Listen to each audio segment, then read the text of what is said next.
เอาเนาะพี่น้องกราบสบายดีและสวัสดีเนาะยินดีต้อนรับเข้าสู่สองโปกับสบายดีและสวัสดีจ้าพี่น้องเนาะวันนี้ขออนุญาตมาออกส่องบาโอเด้อเมื่อนี้มากับน้องจอยเนาะหรือว่าซื้อสองเพิ่นกินเที่ยวไปกับน้องจอยเนาะเมื่อนี้เพิ่นเฮ็ดเมนูผัดหอยเนาะโบก็เลยสิมากินกับพ่อแม่พี่ๆ FC เนาะกินไปนำกันได้คำน้องจอยมาเนาะพ่อแม่พี่ๆ FC มาเด้อทุกคนเด้อหอยยังนี่เฮาก็บ่ฮู้หอยหยังหมูบะหอยเพิ่นเอิ้นหอยหยังหมูหอยยังพี่น้องเพิ่นมักเสียมาผัดเคยกินอยู่แต่บ่จื้อซื่อให้กับกี่กับบ่แม่นพี่เนาะโอ้ยุงหอยหยังเนาะหอยกี่หอยม่าบ่หอยม่าบ่แน่ใจแม่นบ่พี่น้องบ่ได้ฮู้ก็คอมเมนต์บอกกันบาโอแน่เนาะเอามาผัดว่าบ่เอามาผัดกินกับบ่ฮู้ว่าซื้อหอยหยังแต่แบบว่าเคยกินหอยตีนหมาบ่ผัดนี่ผัดให้มันแบบว่าออกแบบหวานๆนะพี่น้องแซ่บหนำนัวเนาะไม่ใช่เป็นนัวได้นี่นะแต่ใส่รสดีเคยกินแต่ตอนหน่อยๆบ่ได้ใส่ผงชูรสจะใส่เป็นนัวบ่ใส่ผงชูรสจะใส่รสดีในรสดีมีอันผงชูรสบ่พี่น้องแน่นอนเนาะต้องมีหน่อยตอนพัดนะว่าหน่วยใหญ่เลยได้พี่น้องแต่ว่าหอยเนาะมันฮดนะถือหนำแล้วมันฮดยังไม่เดียว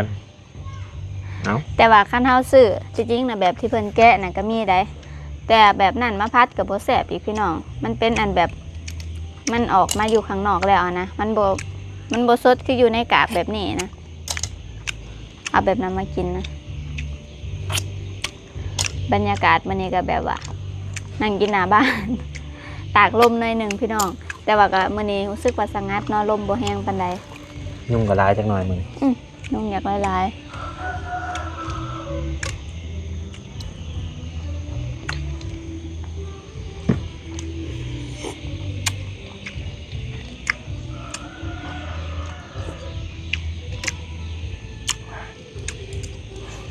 กินหอยเขาย่างกินนางเขาเบิดพี่น้อง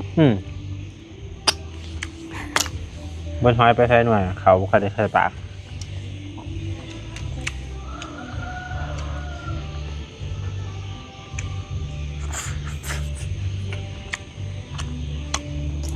มันจอยบุกินบ่เอาเลยเดี๋ยวจอยคนเห็ดอิ่มละปั่นไปจักหน่อยแล้วแซ่บ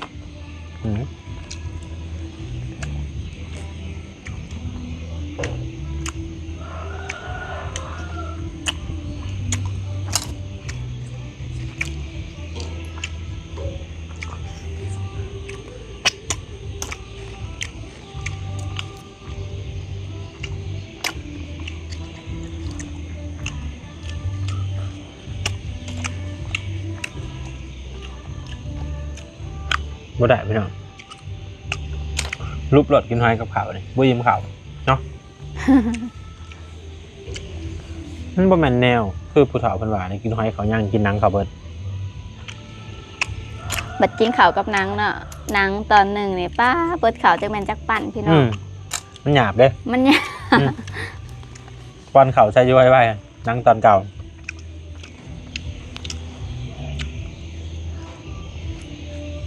ที่ออกความมีความมันๆจังหน่อย